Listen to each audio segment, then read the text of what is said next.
Ubisoft has a well-earned reputation for producing excellent sequels to disappointing games. Who'd have thought something as dire as Far Cry 2 could be spun into the crazed, feverish genius of Far Cry 3, or that the woefully pedestrian Assassin's Creed would open the door to Ezio and the modern classic that was Assassin's Creed 2, or that the competent but heavily flawed Watch Dogs could pave the way for an open-world sandbox that's as deliriously fun as Watch Dogs 2. Yes, Ubisoft's done it again, made a great game on the back of a cock-up.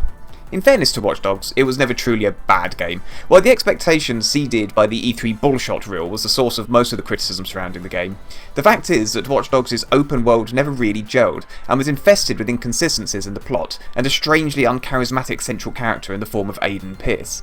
Pierce is now gone, as is the Chicago setting of the original, ushering in the far sunnier climes of San Francisco, and the even sunnier disposition of new protagonist Marcus Holloway. The game opens with Marcus undergoing an initiation ritual for DedSec, demonstrating his stealth, parkour and hacking skills in the guise of a handy tutorial. After being quickly welcomed into the fold, you're left to wander the open world map at your leisure in your underpants, immediately encouraging you to jump straight into a clothes store to play with the vastly improved clothing customization. Because yes, in an unprecedented move for a Ubisoft title, the map is available and unlocked as soon as the tutorial has run its course. At your disposal is an also fully unlocked fast travel system, a wealth of solo and multiplayer side missions, and the story itself waiting for you back at the hackerspace, along with a small group of surprisingly well written and likeable, if somewhat stereotypical hacker types.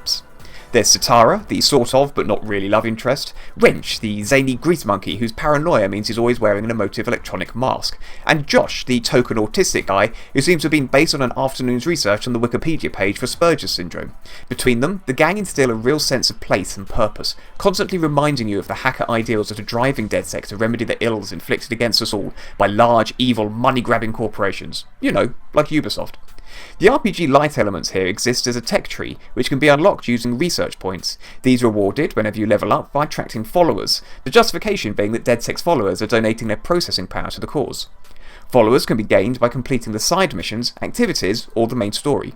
The game is balanced well enough that you can, should you really want to, stick rigidly to the main story, but we found it was far better to spend our early hours with the game completing the side missions, not only because unlocking a decent number of hacking skills eventually made the story mode easier and more fun to complete, with the more inventive extra abilities, but also because, in stark contrast to its predecessor, the side activities were actually a huge amount of fun in their own right.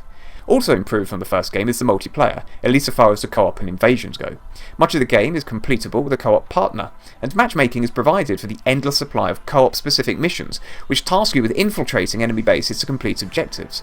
The invasions involve you either hacking an opponent's data, or being hacked yourself. You can switch all of this off if you really want to, but quite honestly we never felt the need, as invasions in particular proved to be consistently enjoyable.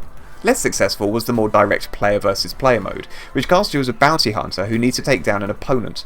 This mode is ridiculously unbalanced and hopelessly glitchy, and when we played through the game, was largely populated by Sados exploiting its crappy design by farming kills. The good news is, unless you're hell-bent on getting the achievement or trophy, this side of the game can be ignored entirely. And that's just as well because there's so much in Watch Dogs 2 that works absolutely brilliantly.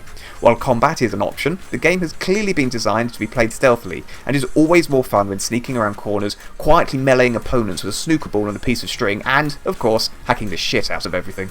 While most of the hacks are still executable with the tap of a button, the design is on a completely different level compared to what was in the first game. As well as jumping through camera networks, you can now also send in a quadcopter or a remote-controlled jumper to zoom around and quietly collect data, or to set off explosions to neutralise your opponents. There's even an upgrade to equip the jumper with a speaker, so that you can swear at random passers-by and mock their excessive weight. After spending well in excess of 40 hours with Watch Dogs 2 revelling in what it gets right, it almost feels miserly to criticise what it gets wrong, but hey, we're going to anyway.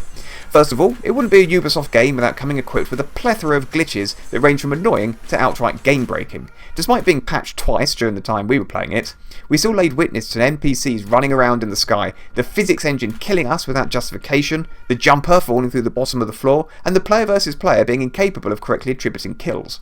Also, despite the depiction of San Francisco being beautifully realised and rendered, the drone-like behaviour of random NPCs walking around forever remind you that you're playing a game populated by disappointingly simplistic AIs, rather than more convincing approximations of actual human beings. The driving model also leaves a little to be desired, with some of the lower-end vehicles being virtually unusable thanks to their terrible handling. But, as serious as all of that sounds, now that we're actually saying it, the fact is that Watch Dogs 2 overcomes virtually all of these problems by being such an otherwise well-designed and damned enjoyable game.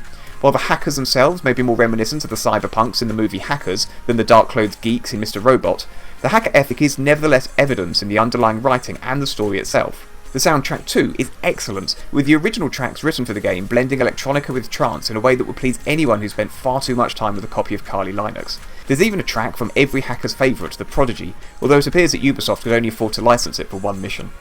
Graphically, the game is an improvement on its predecessor, not only because of the more visually pleasing location, but also because the level design feels far more open and expansive, which really suits the style of play on offer. In short, we absolutely loved playing through Watch Dogs 2 and never found our time in the sun-dappled San Franciscan streets anything other than exciting or just downright fun. While the bugs we've mentioned just about hold Watch Dogs 2 back from our highest accolade, we're still happy to open up our terminals, fire up monitor mode, and award it a score of 89%. Can it hack it? Yes, quite clearly it can, and we absolutely cannot wait for Watch Dogs 3.